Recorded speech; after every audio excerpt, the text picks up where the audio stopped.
C'est assez drôle parce que la plupart des gens que je coach, quand tu les verrais, dans la rue, quand tu les verrais, même sur internet ou ce genre de choses, jamais tu penserais qu'ils ont eu besoin, de moi pour leur estime d'eux.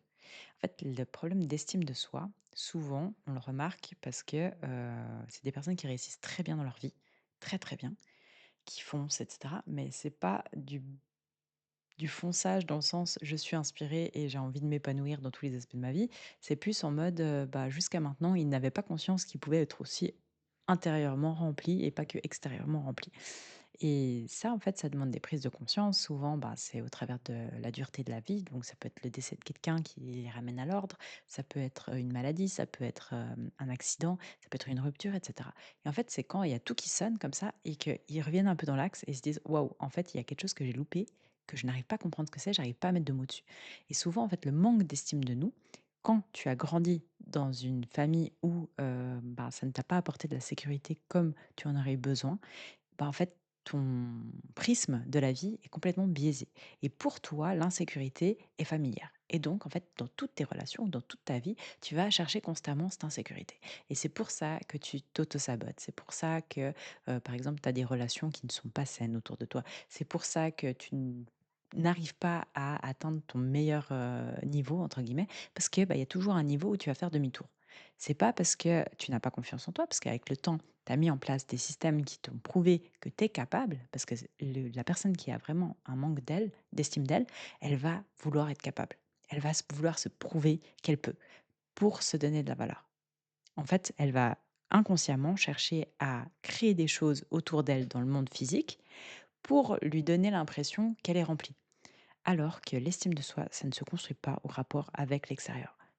L'estime de soi se construit au rapport à l'intérieur. C'est du travail à faire sur soi, c'est de la compréhension, c'est du pardon, c'est tout le contraire que le succès extérieur. Le succès intérieur demande à aller voir ton ego, à aller voir tes raccourcis mentaux, à aller voir, bah, tes croyances, tes limites, tes limitations, tes schémas et travailler là-dessus de l'intérieur pour pouvoir construire un château, en fait, sur du roc et pas sur du sable et aussi construire, bah, une vie qui te correspond depuis l'intérieur jusqu'à l'extérieur. Parce que ça se reflète de l'extérieur. On voit les gens qui ont un alignement entre qui ils sont vraiment et ce qu'ils ont apporté au monde. Et c'est totalement différent le type d'énergie qui est apporté parce que tu avances par inspiration et non plus par désespoir. Mais cette transition n'est pas facile parce que quand tu as toujours opéré en mode survie, de passer à un mode, opératoire, «Ça va bien se passer et t'inquiète pas, je gère», bah, c'est pas évident, hein. Parce que tu passes du familier, donc tout ce que tu as connu jusqu'à maintenant et qui a entre guillemets «fonctionné» jusqu'à une certaine limite, à, on va dans l'inconnu total et on construit quelque chose qu'on n'a aucune idée que si ça marche de ce fonctionnement-là. Et en fait, c'est pour ça que se faire accompagner dans ce processus-là, c'est super important. Ça t'évite de passer des années et des années en mode entre survie et inspiration et perdre espoir que c'est possible d'avancer aussi par inspiration et de faire des petites étapes pour arriver à des grands résultats sur le long terme. Il y a moins d'ascenseur émotionnel, c'est moins «wouhou, ah ah», mais par contre, en fait, c'est aussi apprécier le processus pour le processus tel qu'il est et pas pour ce qu'on voudrait qu'il soit. Et ça, c'est toute la différence et ça demande beaucoup de sagesse et de maturité. C'est quelque chose qui te parle? Déjà, un, abonne-toi si c'est pas fait, mets la cloche parce que je n'ai pas de jour où je poste en particulier.